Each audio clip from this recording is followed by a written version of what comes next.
Snowflakes swirled under the yellow glow of New York City streetlights. Nathan Cole adjusted his black wool coat as he stepped out of the Grand Hotel where the annual Winter Hearts Charity Gala had just ended. Inside had been warm, filled with laughter and champagne glasses clinking, but Nathan had left early, just like he always did. He told himself it was because of early meetings and business calls, but deep down, he knew the truth. Crowds made him feel lonelier. At 42, Nathan had it all on paper: fortune, power, a penthouse apartment overlooking Central Park, but he had no one waiting for him when he got home, no one to share the quiet with. His driver held open the door of the black limousine, but just as Nathan was about to step in, he felt a gentle tug on his sleeve. He looked down. A little girl, no older than 8, stood in the cold, her cheeks pink from the wind. She wore a faded pink coat a size too big, buttoned all the way up, and a knit hat with a palm that drooped to the side. Her brown eyes were wide and serious as she tilted her head up to him. "Sir, can you be my daddy for one night?" Nathan froze, his hand still on the car door. He blinked, sure he'd misheard her. "Excuse me," he asked softly. She nodded, clutching the ends of her sleeves like she was bracing for him to say no. "Just for tonight, please." Nathan crouched down so he was at eye level. "Why would you ask me that?" he asked, his voice careful, as though any wrong word might make her disappear. The little girl took a shaky breath. "It's the father-daughter dance at my school tonight, my dad. He died 2 years ago. Mom works at the diner and couldn't get off early. I didn't want to go alone." She bit her lip, her eyes flicking down to her scuffed boots. "I saw you coming out of that big building, and you looked like the kind of man who could be a daddy." Something in Nathan's chest tightened. He'd grown up in foster care. He knew what it felt like to look at other kids and wonder why no one had chosen you. He remembered birthdays spent alone and the way teachers would avoid eye contact when asking about parents. "What's your name?" he asked gently. "Emily," she said. "Well, Emily," Nathan said, trying to keep his voice steady, "do you know it's not really something people ask strangers?"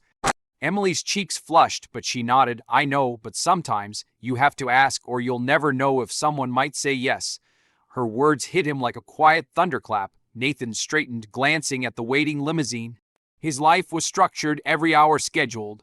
Boardrooms, contracts, and dinners with people who cared more about his signature than his smile. This wasn't in the plan. He should say no. He didn't know her, and there were 100 reasons why this was a bad idea. But then she added in a voice barely above a whisper, "It's just for tonight. I just want to feel like I belong." The words sank into him like cold water, because that's exactly what he had wanted his entire childhood. To belong to someone. Nathan took a deep breath, removed his gloves, and held out his hand. "All right, Emily, let's go to your dance." Her face lit up, the kind of joy that comes from hope suddenly becoming real. She grabbed his hand without hesitation, her small fingers warm against his. "Wait," Nathan said, pulling out his phone. He called his driver and gave him an address, not to his penthouse, but to the nearest flower shop. The flower shop was quiet, the air rich with the scent of roses and lilies. Nathan bought a small pink corsage, carefully tying it around Emily's wrist. She stared at it like it was made of diamonds. When they arrived at the school gym, soft music drifted out through the open doors. Inside, paper lanterns hung from the ceiling and fairy lights twinkled along the walls. Fathers in suits stood awkwardly beside their daughters in dresses, all of them smiling for photos. The moment they stepped in, Emily's shoulders straightened. She held Nathan's hand like she'd known him her whole life. He introduced himself to her teacher, who gave him a curious but approving nod. Then the two of them stepped onto the dance floor. They danced to slow songs, Emily standing on his shoes so she could keep up. They laughed during the fast ones, spinning until they were both dizzy. Nathan found himself forgetting who he was outside this gym. He wasn't Nathan Cole, billionaire CEO. He was just Emily's stand-in dad. During a slow waltz, Emily rested her head on his chest. "Thanks for making me feel special," she murmured. Nathan swallowed hard. He couldn't remember the last time someone had said something to him without expecting something in return. When the night ended, Emily ran to get a cupcake from the refreshment table. Nathan stood there watching her, his throat tight. He realized he'd never felt this full, not from money, not from success, but from a simple night of being there for someone who needed him. The walk to her apartment building was quiet except for the crunch of snow underfoot. Nathan carried her pink coat around her shoulders when the wind picked up. Her mother, a woman in her early 30s with tired eyes, opened the door. She looked at Nathan in surprise, then at Emily in her corsage. Emily beamed, "Mom, this is Nathan. He took me to the dance." Her mother's eyes softened with gratitude. "Thank you. I don't know what to say." Nathan shook his head.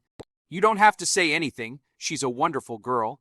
Emily ran to hug him one last time. "You'll always be my daddy in here," she said, pressing her small hand over her heart. Nathan knelt down and whispered, "And you'll always be my little girl in here," tapping his chest gently. When he got back into the limousine, he didn't tell the driver to take him home. Instead, he asked to be driven to his office.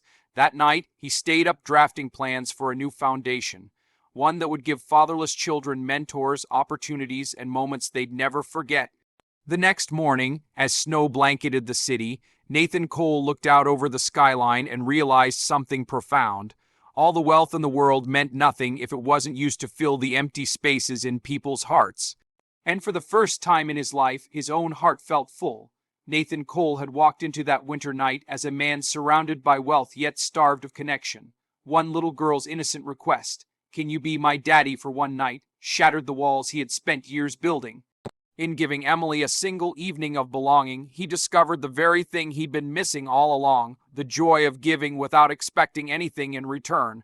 That night didn't just change Emily's memories, it changed the course of Nathan's life. From then on, he knew that true riches weren't counted in dollars, but in moments of love, kindness, and the lives we touch when we dare to say yes.